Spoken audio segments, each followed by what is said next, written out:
E vou passar aqui a palavra imediatamente para o nosso grande Flávio Amaral. Bom dia a todos. É uma enorme satisfação participar aqui de um debate tão interessante, no nível, como a gente acabou de ver com a apresentação da doutora Eugênia. Agradecer o convite da Isabel Cantidiano, doutora Isabel do CEBAR, pela honra de poder, na qualidade de debatedor, poder trazer algumas considerações, enfim, especialmente nessa conjunção interessante da exposição da tese da doutora Eugênia, que eu tive a oportunidade de ler e te disse a ela antes do evento, que é difícil você tratar um tema com esta complexidade, com a facilidade com que ela expõe no livro. Eu recomendo fortemente o livro e recomendo fortemente que o João Luiz da Lumen Iuris republique logo, porque a edição está esgotada, para que todos tenhamos acesso realmente. E a exposição dela deixa isso muito claro. Quando você tem um raciocínio que condensa, né, que consegue ser claro e ao mesmo tempo com conteúdo, a sua exposição é exatamente a impressão que eu tive do seu livro. Conseguiu resolver problemas difíceis, dar uma visão sistêmica desse tema tão complexo. Então, você está de parabéns. E, de fato, é uma honra poder aqui, em nome da Procuradoria-Geral do Estado, recebê-la e ter a oportunidade, juntamente com o CEBAR, de ter esse debate.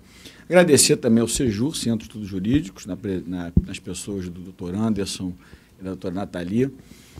Já disse isso em todo o evento, eu digo, como o nosso procurador-geral mencionou, o Sejur, nos últimos 2 anos, cresceu de uma maneira absurda. A Procuradoria-Geral do Estado tem produzido eventos espetaculares, porque é muito difícil você crescer tão bem e crescer rápido. E o Sejur, nos últimos 2 anos, é inacreditável a velocidade, a qualidade dos eventos. Porque às vezes você pode ter velocidade e pode não ter qualidade. Às vezes você pode ter qualidade e não ter velocidade. E o Sejur tem conseguido desempenhar. Então, sempre faço questão de reiterar os agradecimentos ao Sejur. E cumprimentar aqui o nosso Procurador-Geral do Estado, Rodrigo Zambon. Uma honra para mim estar participando do Zambon, um amigo querido. Me emocionei quando ele mencionou os nomes do Diogo de Figueiredo e do Marcos Giruena. De fato, é minha escola de direito administrativo. Um dos grandes textos que existe sobre arbitragem em contratos foi um texto produzido pelo Marcos do Diogo. Só discordo dele quando ele diz que eu sou o representante dessa escola. O representante dessa escola somos todos nós, o Zambão, Aline, Henrique, Rodrigo Mascarenhas, Fernando Barbalho, Felipe Derbe, enfim, vários colegas que no âmbito do Instituto de Direito Administrativo, da ERJ, sempre discutimos esses temas. Então, na verdade, a semente do Marcos do Diogo é muito maior. Somos aqui só alguns exemplos, né, de como isso fica. E sempre me emociono quando falo, evidentemente, dos dois. Assim como a doutora Eugênia, a minha perspectiva é uma perspectiva também nessa ótica mais do direito administrativo. E vou tentar aqui fazer, antes de entrar nos principais pontos do decreto, e na qualidade de debatedor, né, porque eu não vou fazer uma exposição, aqui eu estou na qualidade de debatedor, vai ficar difícil porque o meu ponto de vista é bastante coincidente com o da doutora Eugênia, mas eu vou colocar ao final 2 questões aqui para a gente, na verdade, muito mais para ouvi-la do que propriamente para provocar uma discussão, porque são temas que me parecem interessantes, e dizer que foi uma enorme satisfação participar desse grupo de trabalho. Na administração pública, existe um dogma dizendo que quando você não quer fazer alguma coisa, você edita um grupo de trabalho que nada vai acontecer. Nesse caso, eu acho que a gente conseguiu reverter essa expectativa, essa lenda, porque foi uma comissão em que tudo funcionou muito bem. Primeiro, pela própria felicidade na escolha dos membros. Nós conseguimos reunir ali nessa comissão pessoas, advogados públicos, primeiro, comprometidos com um bom resultado, advogados públicos que têm uma enorme experiência em arbitragem, e aí eu cito nominalmente o nosso presidente da comissão, Sérgio Mannheimer, Lauro Gama, que me dá a honra aqui da sua presença, Gustavo Fernandes, portanto, com a visão, com a prática, com a experiência da arbitragem, e mais um pessoal da turma de direito administrativo, que participamos eu, Aline Almeida, Carlos Costa Silva e Tatiana Simões. Então, na verdade, foi um grupo em que a gente conseguiu discutir, ainda que com as naturais divergências que surgiam, né? Mas foi muito interessante. O grupo de trabalho, sempre a gente se reunia nos horários, ninguém atrasava, todo mundo, enfim, todo mundo levou muito a sério o compromisso desta ideia. E mais do que isso, na verdade, é uma política que a Procuradoria-Geral do Estado vem adotando há algum tempo com muito êxito. Ou seja, vamos nós aqui propor ao governo leis, decretos. A gente já tinha feito isso em outra ocasião, né, Zambon? Em matéria de obra pública, lá atrás. Isso tem dado muito certo.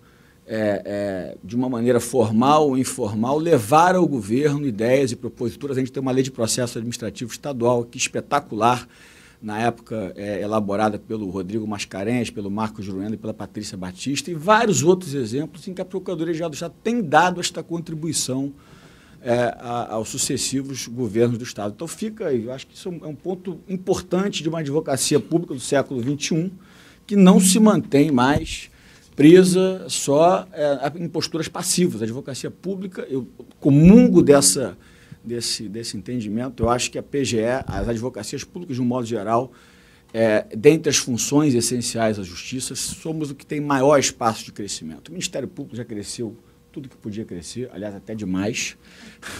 Defensoria Pública, enfim, nós é que temos aí um desafio enorme no século XXI de construir pautas organizativas do interesse público de estruturação de política primária, de política pública. Portanto, eu tenho muita confiança no futuro da advocacia pública, apesar e a despeito dessa fase complexa que o Estado brasileiro vem vivenciando. Bom, feita essa primeira observação, eu queria contextualizar, antes de entrar propriamente no decreto, como é que a arbitragem se situa, especialmente nos contratos de infraestrutura, nos contratos administrativos, como a doutora Eugênia mencionou, de grande porte. Não há que se falar, não há que se cogitar de arbitragem para contrato de terceirização, para contrato de compra e venda. A arbitragem é efetivamente o meio de resolução de conflito para grandes contratos de infraestrutura. Isso é fundamental, isso acontece em qualquer país do mundo, civilizado especialmente. A arbitragem vem funcionando como um mecanismo de governação e de solução de conflitos ex post. Eu queria lembrar que esses contratos de concessão, de PPP, eles têm duas grandes novidades em relação a modelagens que haviam no século XX, por exemplo.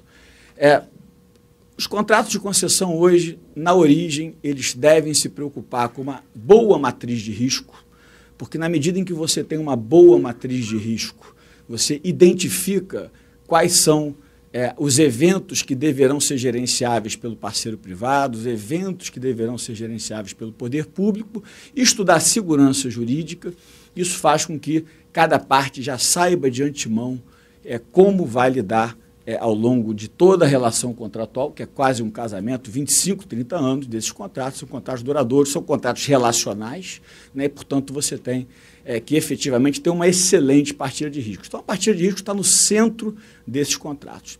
Mas também já se evoluiu no século XXI para perceber que esses contratos de infraestrutura são naturalmente incompletos. E aí vem uma excelente contribuição da análise econômica do direito, que diz a partir de constatações empíricas e óbvias, que é absolutamente impossível que uma regulação de contrato seja capaz de antever todos os eventos que vão acontecer em 25, 30 anos. Isso é absolutamente impossível.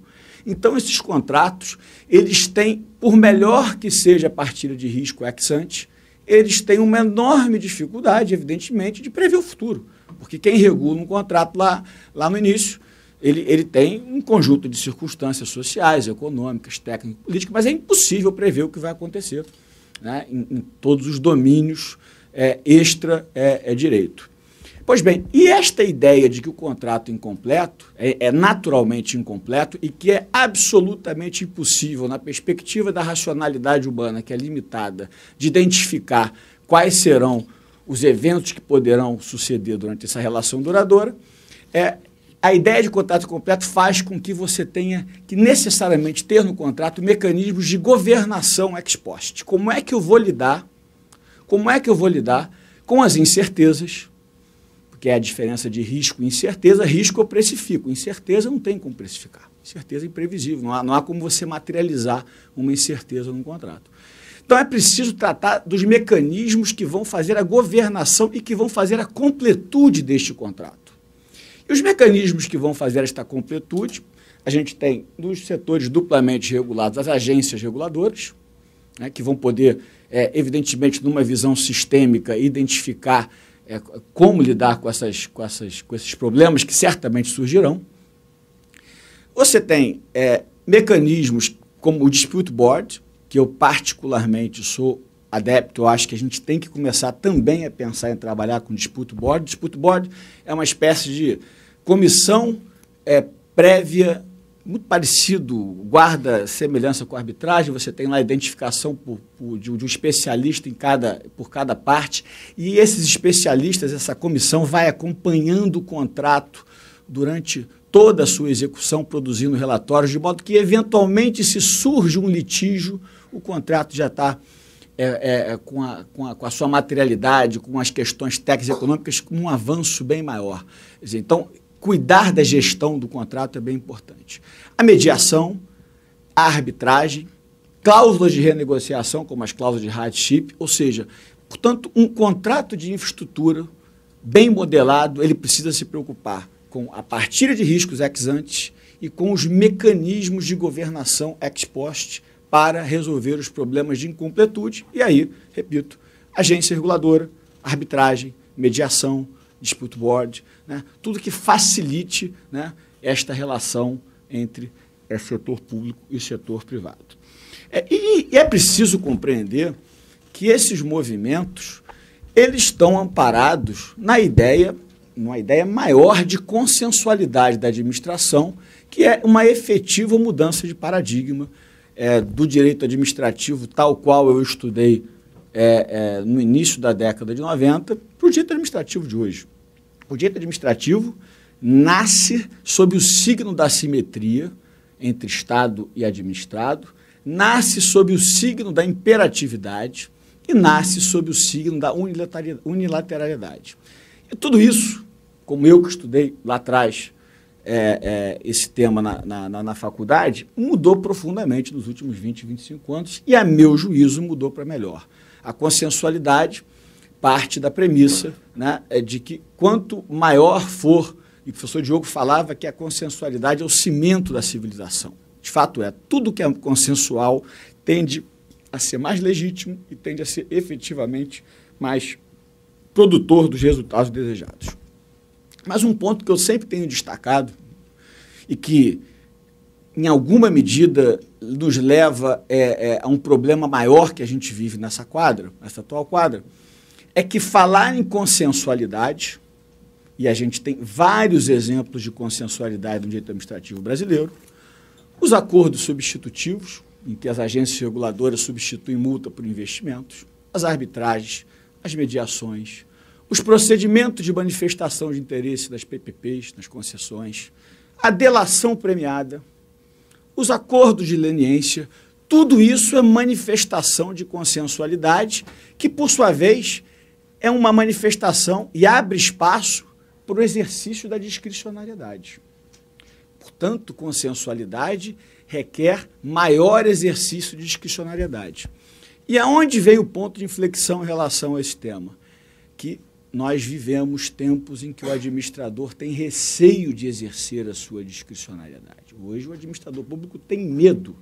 E aqui a gente tem alguns exemplos cotidianos em que muitas vezes não se toma a melhor decisão com medo, né, do que possa acontecer em relação a uma possível postura defensiva, mais defensiva dos órgãos de controle, que também não é de se fazer uma crítica absoluta, porque o momento de corrupção que o Brasil viveu, naturalmente faz com que a racionalidade desses órgãos, Ministério Público, Tribunal de Contas, seja uma racionalidade de desconfiança, né? Isto gera uma tensão. Portanto, hoje nós vivemos uma tensão. Se, de um lado, é preciso dar mais discricionariedade para o gestor, por outro, né, esse gestor tem medo. E aqui, na nossa casa, a gente tem o procurador do Estado, Rodrigo Mascarenhas, que tem escrito muito sobre isso, tratado com muita com muita propriedade sobre a questão do medo da administração pública no exercício dessa discricionariedade. Eu, particularmente, sim, e tenho também dito com alguma frequência, não acredito que as leis, as normas devam ser feitas a partir da desconfiança e a partir da patologia. O mundo civilizado, o mundo, para dar certo, precisa ter relações contratuais na base da confiança. A 8666 é a prova de que isso não deu certo. Ela é uma lei pensada a partir da desconfiança, ela não serviu para punir os corruptos, como a gente está vendo aí, e, muito por outro lado, ela impede que o gestor sério possa fazer o que tem que ser feito. Se você conversa com qualquer gestor, ele não gosta da 8666, porque ela é uma lei de meios, ela é uma lei do século administrativo, do direito administrativo que eu aprendi lá no início da faculdade, em 1992. Portanto, temos hoje esse conflito, né, a resolver no direito administrativo brasileiro, que consensualidade pressupõe discricionariedade, mas, por outro lado, os órgãos de controle tendem a adotar posturas mais defensivas. E, nesse contexto, e ainda antes de entrar no decreto, quais são os medos da administração pública que eu imagino, cogitando aqui, pode ter em relação à arbitragem? Primeiro, eu acho que não adotar a arbitragem cria um perverso sistema de incentivos para a administração. Porque o agente político da hora vai falar, bom, é melhor deixar esse assunto ir para o judiciário, porque, primeiro, eu não vou ter que resolver isso no meu mandato. Esta é uma questão que vai ficar durante 15, 20 anos. E a gente sabe, e a análise econômica do direito vem mostrando isso, que o ser humano, a economia, na verdade, vem mostrando isso. Aliás, está na gênese no estudo da economia, que o ser humano é movido a incentivos. Então, não adotar arbitragem ou não adotar meios de solução de conflito gera um incentivo perverso para o agente político que, na sua racionalidade, muitas vezes nem está expressa, mas no subjetivo dele, fala, é melhor a gente jogar isso para o judiciário. Indefere aqui o pedido do sujeito, por mais que ele tenha direito ao reequilíbrio econômico-financeiro, deixa ele para o judiciário, daqui a 15, 20 anos eu vou me preocupar com isso. Então, eu acho que, na medida em que você adota um instrumento mais célere, um instrumento em que você tem experts resolvendo isso, e possivelmente, ainda esse é um ponto importante, ainda no mandato daquele gestor, porque a lógica política não é a mesma lógica dos negócios, isso me parece que a arbitragem gerará um incentivo benéfico na racionalidade do agente político. Outro medo que me parece que é evidente, e isso na nossa comissão, a toda hora a gente discutia, era de fato o risco dos órgãos de controle, né, que não há como negar hoje, por exemplo, a importância do Tribunal de Contas da União na definição dos principais temas do direito público brasileiro. O TCU, na verdade, eu costumo dizer, ele é uma agência reguladora de contratação pública. Nós não temos uma agência reguladora para contratação pública, o TCU assumiu isso, né, a partir, a meu ver, de um extravasamento das suas competências. A mim parece, e com toda a deferência que tenho ao Tribunal de Contas da União, acho que o Tribunal de Contas da União vem dando uma enorme contribuição para o direito administrativo brasileiro. Eu sou vira e mexe, aprendo muito com o que o TCU diz, os técnicos são absolutamente qualificados, mas é evidente que existe uma expansão no exercício das suas competências. Aonde está escrito, na Constituição, ou em qualquer lei, que o TCU é o grande revisor de tudo que acontece em matéria de direito público no Brasil? Onde está escrito que caberá ao TCU definir o que é matéria arbitrável? Na Constituição Federal, eu não leio a Constituição Federal e não identifico o Tribunal de Contas da União ou qualquer Tribunal de Contas tenha esta parcela de competência. Mas isso é o que vem acontecendo. Isto é o que vem acontecendo por quê? Porque vivemos o problema do gestor que, ao exercer a sua discricionariedade, tem medo do seu CPF.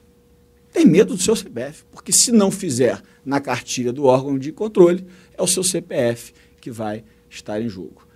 E isso tem um efeito mais perverso ainda, porque pessoas de bem não vão querer assumir funções públicas daqui para frente. Quem é que vai querer assumir funções públicas com responsabilidade, e muitas vezes assumir funções públicas com responsabilidade significa sair, né, da situação, da lógica mais conservadora, significa você adotar uma postura que efetivamente atenda o interesse público, e eu acho que aqui, sem nenhum medo de fazer autoelogio, a nossa advocacia pública é uma advocacia pública que compra determinadas posições que saem desse conservadorismo.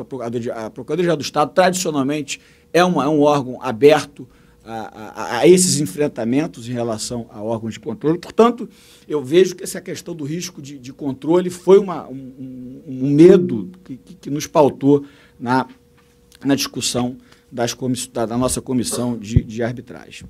Feita essa contextualização, queria falar um pouco agora da regulamentação, né?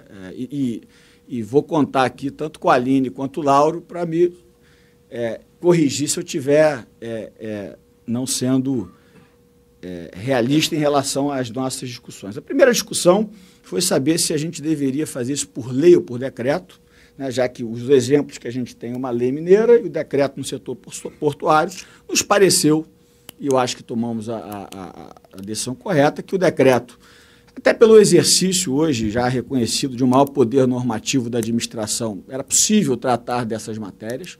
Se notarem bem, não houve nenhuma inovação, a gente não criou nenhuma norma diferente, nada que contrariasse a lei de arbitragem, porque o decreto tinha, como a doutora Eugênia mencionou, uma função, princípio de autovinculação e auto-organização da administração. Era uma maneira, e ele é um instrumento de segurança jurídica, porque na medida em que a administração se auto-organiza, cria autovinculações, você consegue expandir essa segurança jurídica para quem está na ponta tomando uma decisão em relação à arbitragem. Então, se observarem bem, esse decreto ele partiu muito dessa ideia de uma auto-organização, de uma auto-vinculação, sem nenhuma pretensão de inovar em relação ao que existe em matéria de direito material ou em relação a direito processual. E aí eu não vou entrar artigo por artigo, mas eu vou talvez fazer perguntas. Quais foram as perguntas que a nossa comissão se fez para chegar a algumas conclusões? Primeira, a arbitragem deve ser ad hoc ou a arbitragem deve ser institucional? Pela questão da segurança, pela questão de ser uma coisa inovadora, nos pareceu que a arbitragem institucional, numa perspectiva de atendimento à finalidade pública, seria, né, o melhor resultado. E acho que andamos bem. A arbitragem ad hoc, por exemplo, de você poder fazer a escolha sem uma Câmara por trás, ela poderia ser, de fato, indicada para contratos menores ou para litígios menores, mas aí entra um outro ponto da nossa estratégia, e isso a gente discutiu bastante. Já que estamos iniciando uma fase de arbitragem no Estado do Rio de Janeiro, nesses contratos, vamos começar pelos grandes contratos e vamos produzir alguma experiência antes de replicar isso de uma maneira generalizada e abrangente. Então, essa foi uma estratégia assim, muito bem pensada. Vamos reservar a arbitragem para os grandes contratos. Inclusive, criamos aquele parâmetro de 20 milhões, que não foi um parâmetro tirado da nossa cabeça, foi um parâmetro a partir da lei de PPP, que fala de 20 milhões. Depois houve até a mudança da lei, baixando para 10 milhões, né?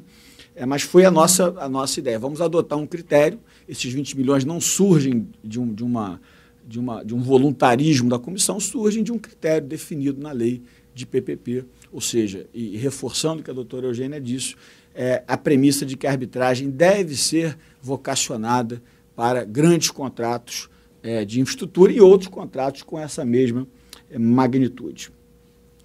Como é que fica o pagamento das custas do processo arbitral? Isso também nos levou a várias discussões e não conseguimos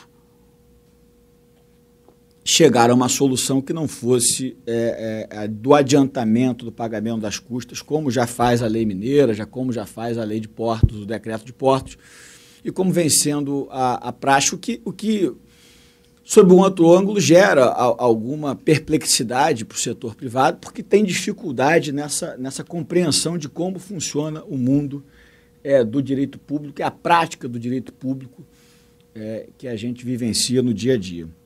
Mas eu tenho a impressão que é possível evoluir nisso. Levar a arbitragem a sério deveria fazer com que os estados, os entes, criassem vinculações em contas orçamentárias, em fundos específicos para essa finalidade. Portanto, não imagino que levar a sério a arbitragem vai depender do orçamento, da fonte 00. Acho que seria uma decorrência, só que, evidentemente, isso vai precisar de um comprometimento que escapa os muros da Procuradoria-Geral do Estado. Um dia, espera-se que tenha um chefe de poder executivo que compreenda que isso, na verdade, é um elemento funcionalizador da segurança jurídica, ou seja, uma reserva em fundo, uma reserva em conta vinculada, ou seja, este dinheiro está carimbado para as arbitragens, porque no Brasil, a gente sabe, não se leva o orçamento a sério. O sistema orçamentário brasileiro, né, ele é completamente flexível, voluntarista, ele não guarda nenhum grau de vinculação, e os contingenciamentos eles são a regra, especialmente quando vivemos tempos de crise, como é o caso. Então, eu acho que é possível evoluir nesse ponto orçamentário, pensar em criação de fundos ou de contas que possam estar vinculadas a essa finalidade. A questão da distribuição das competências também nos pareceu que era importante deixar as competências bem definidas para evitar o conflito de competência negativa. Hoje, o que mais acontece em tempos de crise não é conflito de competência positiva, são os agentes dizendo que a bola não é deles. Então, a gente achou que valia a pena ter um critério, e o critério é o critério de quem é o autorizador da despesa, ou seja, o agente político que vai se responsabilizar por aquela contratação. Mas, ao mesmo tempo, ressalvando a competência, a deferência ao espaço técnico de arbitragem que nos parece que é da PGE. Sempre nos pareceu que é da PGE, ou seja, tanto que o decreto atrai para a Procuradoria decisões como organizar o cadastramento, indicar o árbitro, porque esse é um espaço de decisão técnica, não um espaço de decisão política. Não nos parecia razoável, e lá vou perguntar para o governador qual árbitro que ele vai indicar para uma questão envolvendo o contrato de infraestrutura, do Maracanã, de uma rodovia. Esta é uma matéria técnica, evidentemente com a chancela ao final do agente político, né? Assim como a própria questão do cadastramento, enfim, como a edição de minuta padrão das cláusulas compromissórias. Aliás, um parênteses, depois que foi editado o decreto, já recebemos vários pleitos de câmaras querendo fazer o cadastramento aqui na Procuradoria, já adianto, a nossa comissão tem uma reunião na quinta-feira, possivelmente para finalizar uma resolução que vai desdobrar, vai delimitar aqueles requisitos que foram previstos no decreto. Portanto, isso está em andamento. Então, essa distribuição de competências observou esse critério de espaços políticos e espaços técnicos deferentes às escolhas da Procuradoria-Geral do Estado. Muito embora não tenha sido explicitado no decreto, discutimos a adoção da cláusula escalonada, ou seja, primeiro ter mediação, antes de ter arbitragem, e acho que o fato do decreto não ter explicitado isso não afasta a possibilidade de se cogitar, e aí isso pode ser resolvido pelas próprias minutas padronizadas das cláusulas escalonadas.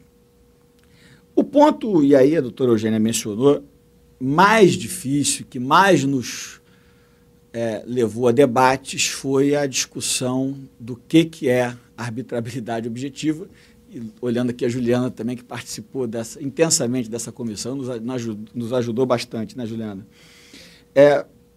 O que é arbitrabilidade objetiva? A opção era, bom, vamos assumir o ônus do decreto, estabelecer objetivamente se, olha, equilíbrio econômico-financeiro do contrato, indenização em razão da extinção. Isso foi... Várias vezes a gente ia e voltava em relação a esse tema, até que nos pareceu que, pela diversidade de critérios que existe na doutrina, como foi muito bem explicado pela doutora Eugênia, que esta é uma matéria que ainda precisa de um amadurecimento, né, que virá efetivamente da própria prática da arbitragem, que seria prematuro que seria trazer para o decreto e para a nossa comissão um ônus ainda muito agudo de precificar o que é ou o que não é arbitrável. Até seria uma prepotência, talvez, da nossa parte chegar a uma listagem que se pretendesse taxativa. Então, a opção foi, vamos escolher um conceito jurídico indeterminado, um conceito aberto, um conceito polissêmico, que possa dar o espaço para que, no caso concreto, se possa avaliar os parâmetros da arbitrabilidade objetiva, enfim, com as vantagens e desvantagens, doutor Eugênio, não pense que essa questão do interesse público primário e secundário foi muito debatida. Será que é o melhor critério? Pela própria questão que hoje, mesmo na Itália, onde surgiu essa distinção com a Alessi de interesse público primário e secundário, não é mais aquela visão que a gente tem tido aqui no Brasil, de que o interesse público primário é da sociedade, o secundário do erário, enfim, isso já vem sendo modificado, mas, dentre os conceitos, nos pareceu que é o que permitiria um maior manejo dessas questões no caso concreto, mas reconhecendo que, de fato, não é simples. A publicidade também, e aí a gente contou muito com a experiência do Sérgio, do Lauro e do Gustavo, principalmente, que vivenciam isso. Os três têm essa prática e foram precisos aí na definição do ponto exato da publicidade. E eu já tive a oportunidade de recentemente participar de um evento com os árbitros, e aí eu acho que é importante que aconteça uma certa confluência dos movimentos. O que eu digo confluência dos movimentos? Se, por um lado, a advocacia pública tem que perceber, né, essa expansão do direito privado, por outro lado, o direito privado tem que perceber que existe uma expansão do direito público, que mesmo relações privadas você tem que ter transparência, você tem que ter publicidade, né? Aquela subdivisão entre direito público e direito privado no mundo inteiro hoje vem sendo muito, né, discutida. Se é possível separar esses mundos em mundos tão estanques e distintos. Então, também eu acho que vai demandar para quem trabalha com a lógica privada, para quem sempre trabalhou com a arbitragem numa perspectiva de direito privado, compreender, sim, que existe, em alguma medida, e é óbvio que não é uma expansão de formalismos ou expansão de critérios ineficientes, mas de expansão de valores do direito público, como a publicidade, como a transparência, que não é possível abrir mão. E aí chegamos nos pontos também complexos, que é a escolha do órgão arbitral institucional e a escolha do árbitro, né? E a velha e boa discussão se cabe licitação ou não, né? E aqui, toda hora a palavra que vinha era Ministério Público e Tribunal de Contas. Toda hora alguém, mas o Ministério Público, mas o Tribunal de Contas. Havia uma unanimidade na comissão de que não faz o menor sentido fazer licitação para a escolha da Câmara. E isso já partimos dessa premissa, porque, de fato, a licitação ela é um procedimento administrativo funcionalizado a atender o interesse público, mas não é o único, né? Existem diversas formas de você atender o interesse público por meio da contratação. A licitação é a regra, mas não é o único, e ela não é uniforme, ela não é absoluta, ela comporta modulações, ela comporta flexibilizações. E a grande dúvida é, vamos para a contratação direta por inexigibilidade ou para o credenciamento? E aí, acho também que andamos bem, a comissão andou bem, quando fez um mix entre a ideia de cadastramento, e no primeiro momento a gente pensava em usar a expressão credenciamento, mas afastamos a ideia de credenciamento, porque o credenciamento tecnicamente é uma outra coisa. O credenciamento é quando você tem um interesse público que pode ser atendido por vários interessados que vão tomar a iniciativa de se credenciar. Nos pareceu que cadastramento era uma expressão que refletia melhor o nosso objetivo. Inclusive, e se eu não me engano, foi o Lauro que fez isso. Como é que a gente vai fazer aqui com critério econômico? O Lauro levou e fez várias projeções em tabelas com o valor da causa, como não foi isso, Lauro? Como tentando ver se um critério econômico, que é o critério que, via de regra, orienta a cabeça do órgão de controle. Bom, você tem 3 aí, qual é o menor valor da Câmara? Então vai ser essa. E chegamos à conclusão que era impossível. Pelo valor da causa, sem saber o valor, sem saber cada regulamento, como funciona, seria absolutamente impossível ter um critério comparativo, como se faz em contratações diretas, em que você separa 3 empresas e você vai contratar de menor preço, né? O critério de menor preço não é adequado e, mais do que isso, ele é inviável de ser concretizado numa justificativa de preço de contratação direta. Portanto, para vocês verem como a gente não afastou essa possibilidade. Isso foi feito mais de um estudo e essa bola, me lembro bem, ficou com o Lauro, que nos mostrou por A mais B que isso seria impossível. O segundo, outro ponto que nos despertou, mas vamos escolher o órgão arbitral no momento da contratação ou no momento do litígio. Também foi outra discussão e acho que tomamos a decisão correta, porque escolher no momento da contratação faz com que você escolha a própria cláusula compromissória, a escolha da Câmara, no momento em que ainda não há litígio, em que ainda os ânimos não estão acirrados. Ou seja, você escolhe antes, porque a partir do momento que você já tem o litígio, é possível que já se tenha uma certa animosidade entre as partes, então a opção foi até para dar mais segurança jurídica. E aí esse foi um ponto que eu acho que norteou toda a nossa comissão, é que a arbitragem, por ser um instrumento de consensualidade, não deve absorver as assimetrias de contrato administrativo. Eu me lembro que isso foi uma coisa que eu insisti muito nesse ponto, porque para mim o contrato com a Câmara Arbitral não é um contrato administrativo típico, em que a administração possa alterar unilateralmente o contrato, possa rescindir unilateralmente o contrato. É um contrato privado. E se a arbitragem é um mecanismo, um instrumento da consensualidade, também não nos pareceu na comissão que era razoável que a administração pública elegesse a Câmara Arbitral. Portanto, para tentar dar segurança jurídica, faz-se o cadastramento, né, e com requisitos que sejam objetivos, mas que não inibam, né, e o objetivo é o contrário, é atrair as melhores câmaras, os melhores órgãos institucionais, mas, ao mesmo tempo, dando ao contratado o direito de escolha, o direito de participar disso.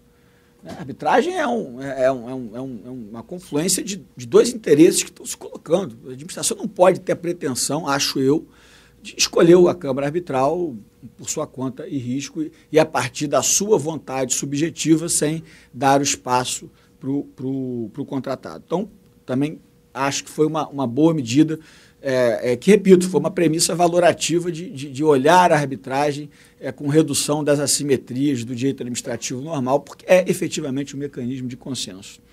E também a circunstância de ter que ter sede no Estado, isso não é nada demais, enfim, mesmo uma grande Câmara que tenha sede em outro local, não precisa construir, não precisa ter sede, não precisa ter propriedade, aluga aqui uma sala, enfim, isso não é restritivo da competição, mas seria absolutamente razoável imaginar que uma arbitragem do Estado de Janeiro fosse feita em São Paulo, fosse feita em qualquer outro estado, até pela circunstância de atendimento ao interesse público. E a escolha dos árbitros? E aí concordo também plenamente com a doutora Eugênia, a escolha de árbitro, o árbitro não é um contrato administrativo, o árbitro exerce uma função jurisdicional. Então, não há que se falar aqui em 8666. Não há que se falar em 866. A solução de portos, do decreto de portos, é uma inexigibilidade para a escolha de árbitro. Não concordo, porque não há que se falar porque sequer é um contrato administrativo que se sujeita a 8666 para ser caso de inexigibilidade. É uma função jurisdicional. É diferente você contratar um assistente técnico, um perito, é outra história. Então, não sendo contrato administrativo, ou contrato privado da administração, não há incidência da 8666. É uma escolha que se submete ao... Não há o fundamento da contratação direta não é nem inexigibilidade, porque é o exercício de uma função jurisdicional. Caminhando para o final já, acho até que passei do tempo, né? As breves conclusões em relação a esse tema, acho que já falei todas, enfim, ao longo dessa minha breve intervenção. Talvez a mais importante e a que mais me anima é o papel fundamental da advocacia pública nisso. A advocacia pública, enfim, eu repito, acho que é a função essencial do século XXI.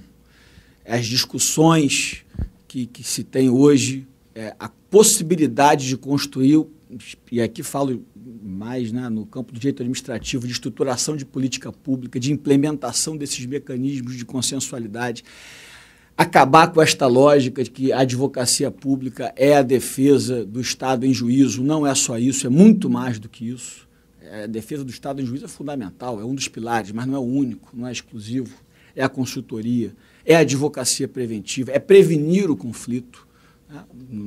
Isso talvez é muito mais difícil que mudar a lei de arbitragem, é mudar essa cultura. Essa é uma cultura que precisa ser mudada e que aqui, doutora Eugênia, na Procuradoria-Geral do Estado, a gente já vem conseguindo cada vez mais avançar na mudança dessa cultura. É um tema que particularmente para mim é caro, eu falo desse assunto desde 2005, 2006, porque falta muitas vezes a necessidade de fazer um enfrentamento com o próprio agente político para mostrar que determinadas posturas não serão aceitas pelo judiciário e a advocacia pública tem que se colocar, muitas vezes, contra essa postura que, repito, a lógica de incentivo do agente político é sempre jogar para outra gestão. Tá?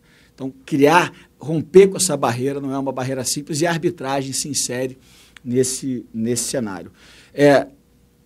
O objetivo lá atrás da regulamentação do nosso decreto era ainda submetê-lo à consulta pública, também houve essa discussão, o que talvez fosse interessante para ter a contribuição da sociedade, dos órgãos especializados, mas acabou que essa alternativa não vingou, o que evidentemente não nos deixa blindado de críticas e sugestões, sempre serão bem-vindas, até porque sendo veiculado por decreto, é mais factível a sua modificação.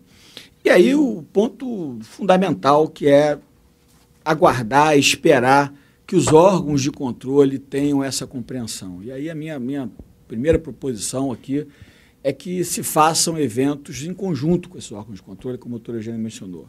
É no Tribunal de Contas, é no Ministério Público, discutir isso abertamente, porque, repito, a forma, muitas vezes, de pensar de quem está ali vendo um país assolado por tanta corrupção é a premissa da desconfiança, é a premissa de que ninguém presta, é a premissa de que qualquer inovação vai ser em prejuízo do interesse público e em desfavor da discricionariedade. E, repito, consensualidade tem como um pressuposto lógico, um consectário lógico da consensualidade, acaba sendo a maior discricionariedade. Então, acho que é preciso, e o maior risco que a arbitragem corre na administração pública, o maior risco é o risco dos órgãos de controle. Porque os órgãos de controle começarem a minar, seja por uma premissa até axiológica de que a arbitragem não serve, que tudo é interesse público, enfim, a gente vai ter problemas e isso atrapalha o país, né? Porque esses contratos de infraestrutura, eles instrumentalizam políticas públicas. Hoje você fala em governar por contratos. O contrato da linha 6 do metrô de São Paulo é uma política pública cristalizada para 30 anos. Contrato de saneamento, você toma decisões intergeracionais. Então, assim, na medida em que a gente afasta um mecanismo fundamental de minorar risco judicial, que é a arbitragem, de dar segurança jurídica para quem está botando dinheiro no país, o que vai acabar acontecendo é o que, infelizmente, vem acontecendo no Brasil. Essas grandes licitações não atraem players internacionais, muitas vezes atraem aqueles que sabem negociar melhor com o governo, que sabem, às vezes, mergulhar o preço para depois conseguir alguma vantagem. Isso tudo tem por trás essa mudança de cultura. Enquanto o Brasil ainda trabalhar na elaboração de leis, de decretos, partindo da patologia, partindo da desconfiança, não vai dar certo. Assim, e acho que a 8666 foi um caso em que, assim, sempre digo isso, em que se mostrou ineficiente. Desconfiar dessa relação não adianta nada, porque a corrupção graçou e vem graçando aí em todos os mecanismos de controle de meio que se possa ter. Acho que era basicamente isso. Assim, queria, para finalizar, ouvir a doutora Eugênia na questão ainda muito polêmica para cumprir minha função de debatedor, né? Porque, afinal, eu falei aqui, mas é porque, como eu concordei com quase tudo que ela disse, fica difícil até fazer uma provocação. Mas um tema que, na verdade, eu gostaria de lhe ouvir era a questão desse conflito agência reguladora e arbitragem. Eu acho que esse é um tema também bem complexo. Em que medida você pode ter a arbitragem o exercício da competência da agência reguladora e da arbitragem se tocando, e o caso da ANP e da Petrobras é um caso, um leading case aí que vai talvez nos trazer muitas luzes. De todo modo, era essa a minha contribuição, e novamente agradecendo aí a doutora Isabel e ao SEBAR pelo honroso convite e a felicidade de estar aqui, duplamente feliz por um evento desse, porque o Botafogo foi campeão carioca, eu como botafoguense, né? Não estamos muito acostumados, né, Zambão? Não estamos muito acostumados, mas até que deu certo. Obrigado, gente. Só para falar que esse estamos aí, eu sou tricolor, tá? Flávio, você é de casa, mas você sempre nos surpreende, né? Muito bom te ouvir. Você, numa conversa sobre arbitragem, fala sobre contratos incompletos, contratos relacionais, custo de transação, infraestrutura, análise econômica do direito, controle da administração pública, consensualidade. Então, é sempre muito bom ouvi-lo, sempre muito enriquecedor. E eu queria aproveitar, e pela primeira vez aqui eu vou usar meu poder de autoridade, para fazer duas perguntinhas também para a doutora Eugênia. Eu tenho uma dúvida. Na verdade, a minha impressão com relação à questão da arbitrabilidade objetiva, é que a lei de relicitação trouxe bons parâmetros. Acho que eu tinha até aberto aqui no celular. É o artigo 31, parágrafo 4º, né? Então, ela pré-define o que seriam direitos patrimoniais disponíveis para fins de arbitragem. Fala questões relacionadas à recomposição do equilíbrio econômico-financeiro dos contratos, cálculo de indenizações, e aí talvez o terceiro inciso mais problemático, que ela fala de inadimplemento de obrigações contratuais por qualquer das partes. E pegando o gancho, né, e já utilizando aqui da nossa experiência, na arbitragem que estamos participando, e aí pegando um gancho na publicidade, há um pedido de rescisão do contrato administrativo. E o contrato, não seguindo os parâmetros que você muito bem indicou, e a cláusula do contrato é um tanto quanto aberta, né? Fala de arbitragem, mas não pré-define o conteúdo. E aí tem o problema do princípio da competência, né? Mas eu tenho uma visão muito pessoal de que isso não é objetivamente arbitrável. Assim, na minha visão, o árbitro não pode determinar a rescisão de contrato administrativo. Queria saber a sua opinião sobre isso. E, mais uma vez, parabéns e muito obrigado.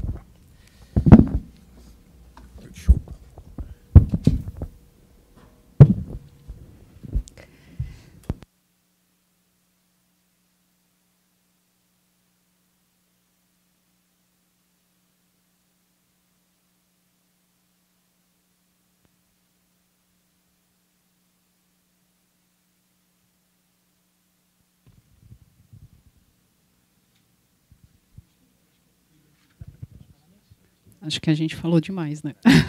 O que é ótimo. Bom, eu vou inverter a ordem das respostas. Em relação à rescisão, você sabe que a gente também está enfrentando esse problema. Eu, particularmente, comungo do seu entendimento de que a rescisão não poderia ser uma matéria sujeita à arbitragem. Eu acho que a rescisão ela pode decorrer de um poder exorbitante da administração e é bastante difícil. A gente poderia pensar, bom, mas a gente tem critérios legais, você tem parâmetros de inadimplemento que poderiam ser verificáveis pelo árbitro. mas eu acho que é uma zona muito nebulosa. Eu particularmente tenho um pouco de dificuldade de admitir a discussão da rescisão em si, não dos efeitos patrimoniais da rescisão. Isso eu acho que é outro problema. Eu acho que, ok, essa parte dentro... Agora, o árbitro determinar a rescisão ou mesmo o árbitro impedir que a administração pública ela rescinda unilateralmente o contrato por motivos de interesse público, inclusive para iniciar uma outra licitação e dar continuidade a um serviço público que efetivamente não estava sendo prestado, eu acho que aí não dá. E eu acho que mas eu tenho a impressão de que sim, os árbitros vão decidir sobre isso. Eu acho que sim, a arbitragem vai continuar e eu acho que sim, a gente vai acabar no judiciário. Mas eu acho que no meu papel de advogada pública, a rescisão eu acho que não é arbitrável. Acho que é uma questão que envolve prerrogativa, pode envolver prerrogativa da administração e eu discutiria isso sim. Então, esse é o ponto. Em relação à arbitragem e às agências reguladoras, eu acho que daria um tema assim, para ampla discussão. Eu acho que esse leading case aí da ANP com a Petrobras, ele está fazendo o pessoal de agência reguladora ficar com, pelo menos lá no estado de São Paulo, ficar com o pé atrás em relação à arbitragem, dizendo... Bom, mas eu tenho aqui um órgão bastante técnico para resolver controvérsias, para resolver questões de equilíbrio econômico-financeiro. Eu posso, de alguma maneira, colocar isso para o contratado. Para o que eu vou me valer da arbitragem? Tem também os limites, né? Porque aí você tem questões normativas que influenciam em contratos. Ao invés de você da administração pública tomar decisão diretamente no contrato, ela toma a decisão na agência reguladora e influencia no contrato, se isso é arbitrável ou não. Eu acho que é um tema que vai ter muito desenvolvimento aí nos cenas dos próximos capítulos aí com essa arbitragem da ANP e da Petrobras. Mas, a princípio, eu tendo a ser mais conservadora em relação a decisões de agência reguladora. Eu acho que elas não são arbitráveis. Eu acho que as consequências econômicas, sempre, e consequência econômica no contrato pode ser discutida na arbitragem. Agora, a decisão da diretoria da agência sobre uma matéria que repercuta no contrato, aí eu já tendo a dizer que não seria passível de arbitragem. Eu não sei se tem mais alguma pergunta. Não, antes de abrir aqui para as perguntas, eu queria só deixar registrado, mais uma vez, registrada a minha alegria em ter organizado esse evento em parceria com o Sejur. Acho que falta ainda, e aí registro aqui também a alegria de ter o Lauro presente, que não só foi presidente do SEBAR, como foi meu professor. Então, acho que falta ainda um pouco esse diálogo entre a advocacia pública e a privada. Eu acho que essas conversas sobre arbitragem com a administração pública acontecem muito ainda em ambientes onde a maioria dos presentes ainda são membros da advocacia privada. E acho que esse diálogo aqui é de muita importância. Então, fiquei realmente muito feliz com o quórum. Agradeço ao doutor Flávio, à doutora Eugênia mais uma vez, ao doutor Rodrigo por estar presente. E aí abro para perguntas e comentários. Seria um prazer, Eu sei que tem muitos membros da Procuradoria aqui, então, se quiserem comentar e falar, acho que vai ser muito, muito positivo.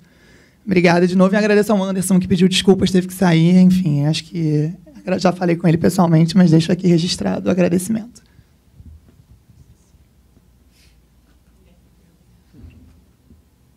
Hora do almoço. A gente já passou um pouquinho do horário, então, se ninguém tem perguntas, acho que o doutor Rodrigo pode encerrar. Gente, mais uma vez, foi uma alegria tê-los aqui. SEBAR, estamos de portas abertas. Acho que podemos fazer mais eventos desse. Doutora Eugênia, mais uma vez, parabéns pela sua exposição. Foi uma verdadeira aula. É pena que o livro está esgotado. Mas eu queria reiterar aqui que a PGE está aberta. Vamos continuar a fazer esses debates, esses diálogos, né? Precisamos fazer essa interação maior, PGE Rio, PGE São Paulo. Flavião, parabéns, né? Principalmente pelo título do Botafogo. Eu achei que não fosse te encontrar hoje aqui de manhã, mas foi uma alegria, né, sentar aqui contigo. Dizer que, além de uma alegria, é uma grande emoção. Você é uma referência para mim, sempre foi. E poder trabalhar contigo aí nesses últimos 8 meses vai ser uma felicidade, cara. Você não imagina o quanto. Auditório cheio, muito bacana, tá? As portas da PGE estão sempre abertas. Fiquem atentos aos eventos do Sejur, né? Como disse o Flávio, só eventaço. E muito obrigado pela presença. Bom almoço a todos.